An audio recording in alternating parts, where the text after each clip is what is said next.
बिस्मिल्लाहिर्रहमानिर्रहीम। अस्सलाम वालेकुम डियर फेलोज़। ये हमारा आज का जो मैसेज है ये मदर्स के लिए है। तो बच्चों की जो तरबियत है, नशो नुमा है, इसमें ज़्यादातर जो इन्वॉल्वमेंट है वो मदर्स की है।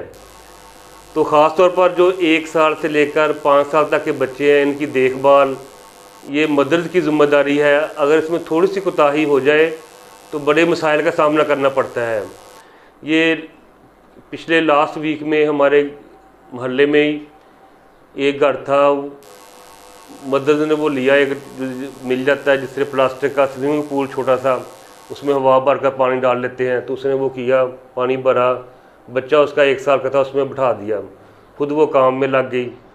तो अनफॉर्चुनेटली बच्चा पानी में गिर गया, तो पानी उसके अंदर चला गया, तो बच्चे की डेथ हो गई। तो पूरी फैमिली जो थी वो इंतहाई मिज़रेबल कंडीशन में थी, उनकी हालत देखी नहीं जा सकती थी। तो अगर हम थोड़ी सी एहतियात करें तो इस तरह के मसाइल से बचा जा सकता है। तो अगर मदर्स वॉशिंग मशीन लगाती हैं तो पास पानी का टप होता है, तो कोशिश करें बच्चों को उससे दूर रखें।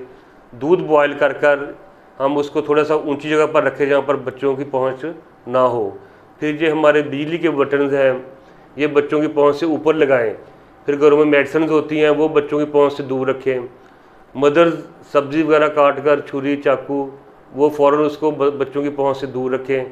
फिर पिछले दौर में था कि बच्चे रोते थे तो उनकी माएँ जो थी ना, वो बच्चे के मुंह में चूसनी दे देती थी, बच्चा चुप हो जाता था। तो आजकल क्या है, बच्चा रोता है, ज़िद करता है, जो मदर्स है वो अपना मोबाइल उसको पकड़ा देती हैं। उससे क्या होता है, उनकी बच्चों की आँखों पर असर पड़ता है, उनके जो नर्व सिस्टम है उस पर बुरा असर पड़ता है। तो इससे वो अवॉइड करें। फिर बच्चे कुछ जो बड़े हो जाते हैं वो बाहर गली मोहल्लों में खेलना शुरू कर देते हैं, क्रिकेट खेलते हैं, ट्रैफिक चल रही होती है, मोटरसाइकिल रिक्शा वगैरह, तो उससे हादसात का बड़े चांसेस होते हैं। बच्चों को खिलाएं, अपने साथ लेकर जाएं, पार्क में लेकर जाएं, करीबी प्लेग्राउंड में लेकर जाएं। तो अगर पछतावे से बेहतर है कि हम केयर कर लें। Prevention is better than cure. Allah Ta'ala हम सब का, हमारे बच्चों का हम नासिब।